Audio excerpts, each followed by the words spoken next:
ऐसा क्यों है कि इलेक्ट्रॉनिक्स जो प्रोडक्ट है, TV, fridge, washing machine specifically, ये इतना सक्सेसफुल नहीं है ऑनलाइन बिजनेस में।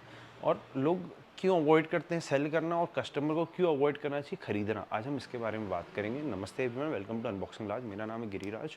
सो प्लीज़ पहले तो लाइक कर लो और दोस्तों के साथ शेयर कर लो और सब्सक्राइब करो, क्योंकि उससे क्या है, हमें मोटिवेशन मिलता है कि हम और अच्छा कंटेंट बना सकें।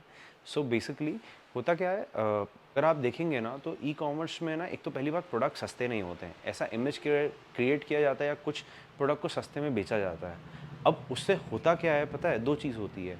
एक तो जो कुछ प्रोडक्ट है उसके चक्कर में लोग महंगा भी खरीद लेते हैं। अब महंगा खरीद के घर तो मंगा लेते हैं, बट आप इमेजिन करिए आप एक फ्रिज को कैरी कर रहे हो तो उसमें कितने डैमेजेस होते हैं।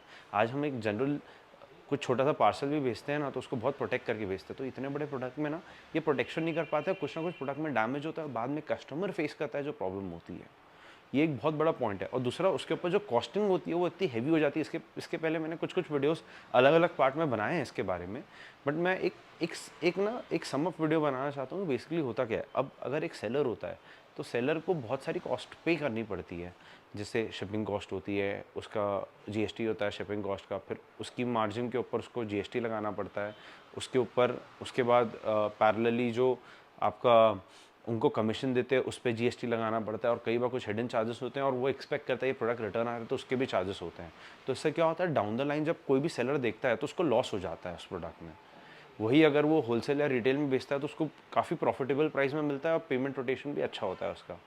तो यूजुअली जितने भी अच्छे सेलर्स होते हैं ना, वो अवॉइड करते हैं ऑनलाइन बेचना ई कॉमर्स प्लेटफॉर्म्स में। वो डायरेक्ट बेचते हैं वो बात अलग है, बट वो ई कॉमर्स में बेचना अवॉइड करते हैं। और इसी कारण से जो सेलर है वो चेंज होते रहते हैं। अब उसमें आपका लॉस क्या है, जैसे कोई नई ब्रांड है जिसकी आपने एक टीवी खरीद ली है। अब उसमें क्या है, आज तो उसने आपको प्राइस दे दिया, आपने खरीद लिया, बट डाउन द लाइन वो बिजनेस कंटिन्यू नहीं कर पाएगा, क्योंकि वो हमेशा प्राइस वॉर पे जाएगा, वो सर्विस वॉर पे नहीं जाएगा। अब आपने तो प्रोडक्ट खरीद लिया, बट डाउन द लाइन आपको प्रोडक्ट की सर्विस नहीं मिलेगी, और बाद में आप देखोगे तो ब्रांड का एग्जिस्टेंस नहीं रहेगा। उससे आपको क्या होगा, आपको सर्विस नहीं मिलेगी, आपको पार्ट नहीं मिलेगा, तो आपका पैसा जीरो हो जाएगा। वही अगर आप कोई अच्छी ब्रांड का भी बेच रहे हो तो पता चल रहा है कि वो सेलर एग्जिस्ट ही नहीं कर रहा है, या आपको डुप्लीकेट प्रोडक्ट्स भेज रहा है। उससे क्या होगा, अगेन वो आपके लिए हैसल हो जाएगा चीज़ों को लाइन अप करना। सो प्लीज़ ध्यान रखें, ऐसे कोई भी अनएथिकल या इवन ये जो एथिकल प्रैक्टिस है जो बिजनेस हो रहा है उस पर भी आप इन्वॉल्व नहीं हुए, जबकि आप लोकली जाके कोई भी प्रोडक्ट को इजीली खरीद सकते हो। मैं बार बार लोकल पे एम्फेसिस इसलिए नहीं कर रहा हूँ क्योंकि एक लोकल स्टोर को हमको प्रमोट करना है, बट ऑफकोर्स मैं चाहता हूँ करूँ, मगर डाउन द लाइन वो आपके लिए लॉस है, क्योंकि अगर एक मार्केट मोनोपोली का हो गया तो आपके लिए प्रॉब्लम जाएगी। इनफैक्ट इंटरनेशनल मार्केट्स में भी लार्ज अप्लायंसेस जैसे फ्रिज या आप वॉशिंग मशीन ले लीजिए, ये सब कस्टमर्स बहुत कम ऑनलाइन खरीदते हैं, वो खुद टच फील करना चाहते हैं। हम आज भी ये कंसिडर करते हैं कि जो जो थर्ड मतलब हम एक थर्ड वर्ल्ड कंट्री अपने आपको बोलते हैं, हालांकि हम हैं नहीं, हम तो फर्स्ट ही वर्ल्ड बोलते हैं, मगर मानते हैं। मगर क्या है, जो फर्स्ट वर्ल्ड कंट्रीज़ है जैसे यूएस बोल लीजिए, यूके बोल लीजिए, आज वहाँ पे भी एक ही ट्रेंड है, वो भी प्रोडक्ट टच करते हैं, फील करते हैं और ख़रीदते हैं जाके। तो गाइस प्लीज़ वो गलती ना करें।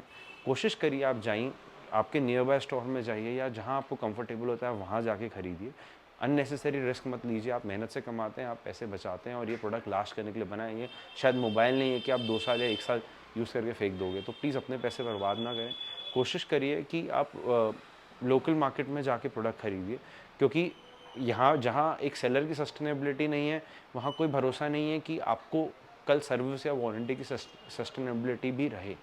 कोई वीडियो अच्छा लगा हो तो प्लीज़ लाइक करें, अपने दोस्तों या शेयर करें, डू सब्सक्राइब, और जैसा कि मैं हर बार कहता हूँ, देखे समझे फिर खरीदें।